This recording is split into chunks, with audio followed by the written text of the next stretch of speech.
Next question is from James Horton, 83. What are the benefits of training first thing in the morning compared to afternoon and evening? All right, so we can talk about the physiological benefits, but really the big difference between these times consistency. It's just it's psychological, which consistency falls right under. So I'll tell you what, generally speaking, okay, and again, I'm talking to the average person or to most people. In the morning, here's what you'll notice if you work out in the morning. Your workout performance will be not as good. That's a fact. I'm not going to be as strong. I'm not going to perform as well if I work out at 7 a.m. versus if I work out, in the afternoon. Mm-hmm. Bottom line. However, if I work out in the morning, people who do this are less likely to miss workouts. Why? Because it's the first thing of my day. So there's less opportunities for shit to get in the way of me doing my workout. So I'm way more consistent. This is the primary reason why I work out first thing in the morning. I have kids. We have a business. I got all kinds of stuff going on.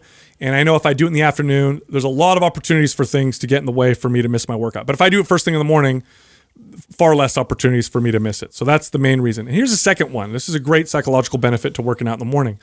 When I work out in the morning, man, I am ready for my day. I come in here, I podcast better, I'm sharper, I feel energized. So the rest of my day tends to benefit. Now, later in the day workouts, better performance. No doubt about it. I'm way stronger. I'm 10% at least stronger working out in the afternoon. I get better pumps in the afternoon. It feels better. Does that translate to more muscle, less body fat? I think because of the consistency of the morning workouts in comparison to the effectiveness of the afternoon workouts, it's a wash, to be quite honest, because I miss no workouts when I work out first thing in the morning.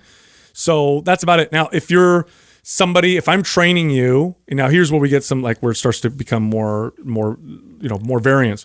If I'm working with you and you're my client and sleep is an issue for you, I'm not going to have you work out first thing in the morning because I don't think it's smart to trade sleep for exercise.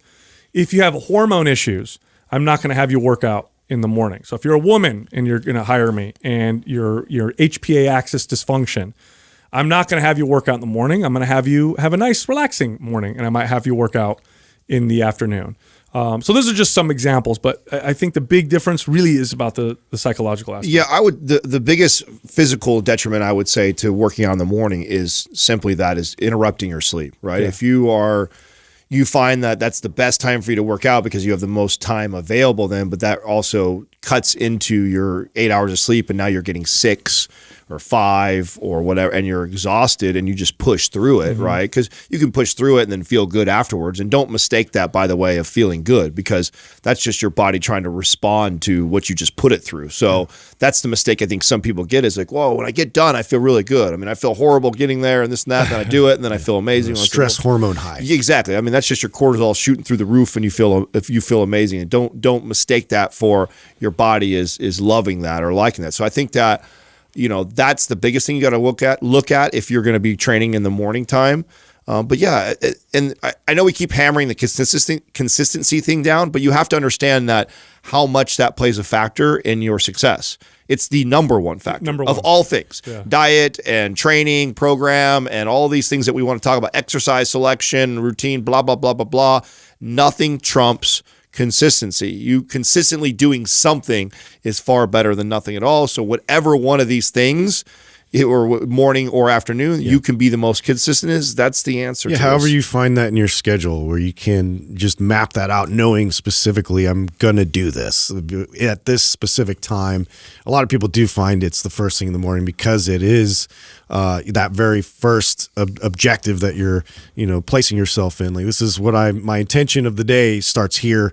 And, that does have a lot of benefit to it because now the rest of my day, I do get quite a bit of a mood elevating effect from that too. Yeah. Like working out in the morning, which I like, but I don't like that I can't train at the intensity I can in the middle of the day, which is really where I do feel a lot more of a performance boost. So I kind of weave back and forth with the two options. Based on if my consistency is fell, I'll go back to mornings and try and go, first thing. But then if I have an opportunity in the day, I'm going to take it because I want to see what my body's been able to do. Now, as far as the performance is concerned, yes, it's true. Studies will show you'll perform not as great early in the morning as you will maybe later in the afternoon. However, body will adapt. Yeah, you do get better at it. So I will say I still perform better in the afternoon.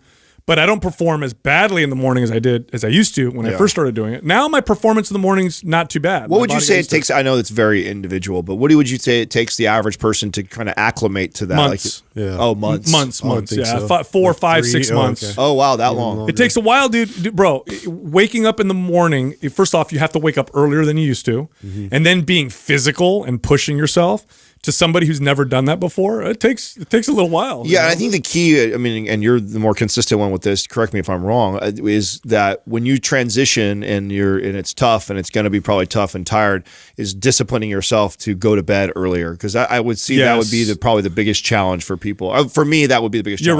You're right. Yeah. I've allowed myself to stay up to 11 or midnight almost every single night, but if you're getting up at 5 o'clock in the morning, going to bed at midnight is a terrible habit to have. Yeah, you're 100% right. You have to prioritize that evening as well. But I noticed this as a young gym manager before I had kids, before I had all the responsibility I have, when I was literally living and working in the gym all day, so I could literally work out kind of whenever I wanted. And so I did. I'd work out at like 1 or 2 p.m. That's what I did for years, by the way. 1 or 2 p.m. was my workout time. It was a slow time in the gym. It also worked out great because, like I said, it's early afternoon. But here's what I noticed. When I would manage gyms, if I came in the morning at 6 a.m., which I routinely would do, I would routinely get in there early so I could get there before my staff set up or whatever. It was always the same people in the gym.